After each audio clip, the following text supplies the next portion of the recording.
In this video, I'm going to explain about finding pronoun reference. Okay, so what is pronoun reference? Maksudnya dalam bahasa Indonesia saja ya, biar lebih gampang dimengerti. Pronoun kita sudah tahu kalau pronoun itu adalah kata ganti ya. Kata ganti dia ada subject pronoun, object pronoun, possessive pronoun, possessive adjective dan reflexive pronoun gitu ya. Jadi kalau reference itu adalah merujuk kemana gitu. Jadi kalau misalnya mobil berarti car itu merujuknya berarti nanti kita sebutnya I have a car, it bla bla bla. Jadi it itu merujuk ke car gitu ya. I have a friend misalnya. Jadi saya punya a friend, merefernya kemana? He or she. Nah, pronoun referennya adalah he or she tersebut, gitu ya. There are some basic rules. Ada beberapa basic rules tentang pronoun reference. Nah, yang pertama, if the noun is singular, then the pronoun must be singular. Jadi kalau misalnya nounnya singular, berarti pronounnya juga harus singular. Ini contoh yang tidak benar dan contoh yang benar dari sebuah kalimat. Kita lihat contoh yang tidak benar. Everyone is studying hard for their exam. Kita lihat di sini nounnya yang mana? Nounnya adalah everyone. Sini. So, pronounnya adalah di sini subjeknya adalah everyone.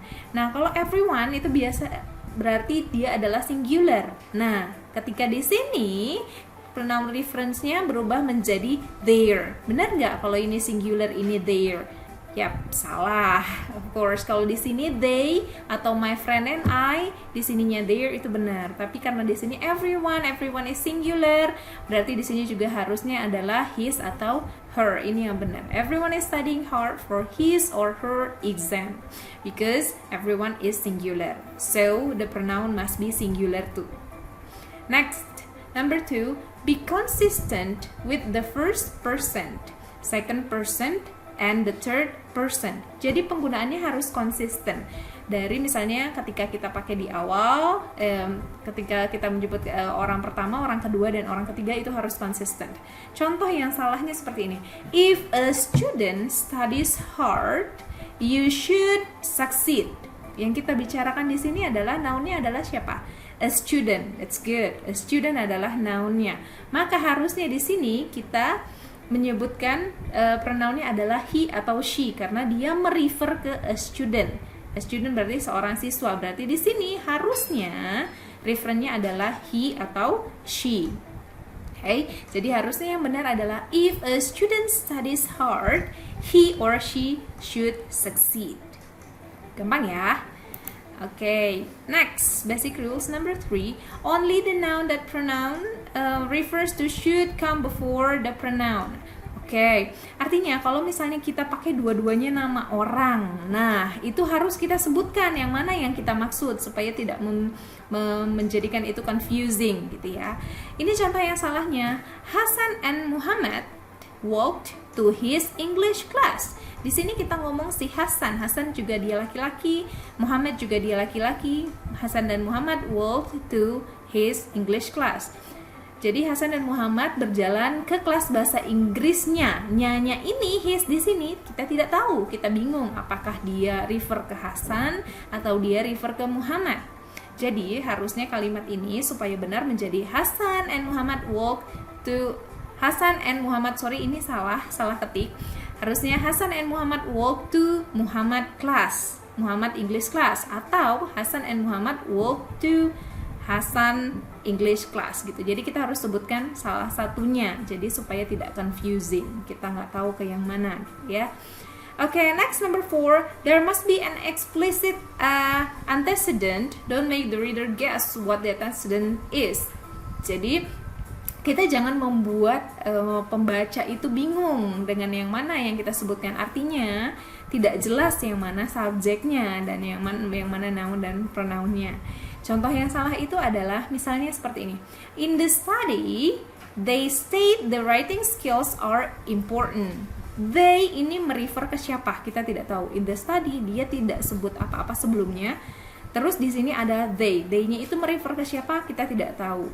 So, never allow the reader guess gitu ya. Jadi jangan biarkan reader itu menebak-nebak sendiri. Jadi kita harus buat yang benar, harus jelas seperti ini. In the study, the researchers, jadi jelas. Jadi di penelitian ini para peneliti state the writing skills are important. Jadi harus jelas subjeknya itu adalah para peneliti. Okay, next, yang kelima, pronoun should not refer to a possessive pronoun. When a noun is possessive, it functions as an adjective and so can't be replaced with a pronoun. Oke, kita lihat ya, kalau yang dimaksud itu noun, kita nggak bisa refer atau gantikan dengan pronoun. Oke, kita lihat di sini. Ini adalah contoh yang salah. In the professor's comment, berarti yang dibicarakan adalah professor comments.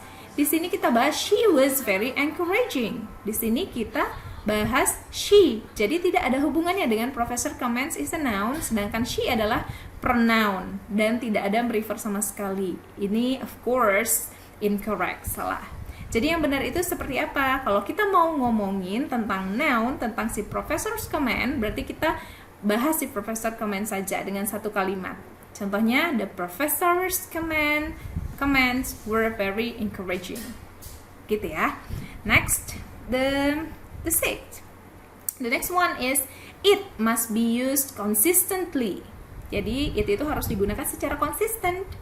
If you use it to refer to one noun in a sentence, jadi kalau misalnya it itu kita pakai untuk merefer ke satu benda atau ke satu benda dalam kalimat, jangan gunakan itu lagi untuk merefer ke another noun. Jadi untuk merefer ke benda lainnya di kalimat yang sama gitu ya.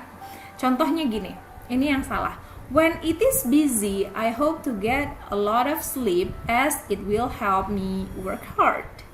Nah, it yang di sini karena sedang sibuk seperti di idiom berarti it yang di sini itu tidak merefer seperti it yang di sini tidak merefer seperti it yang di sini. Artinya kita tidak bisa bedakan it yang di sini artinya berbeda dengan it yang di sini.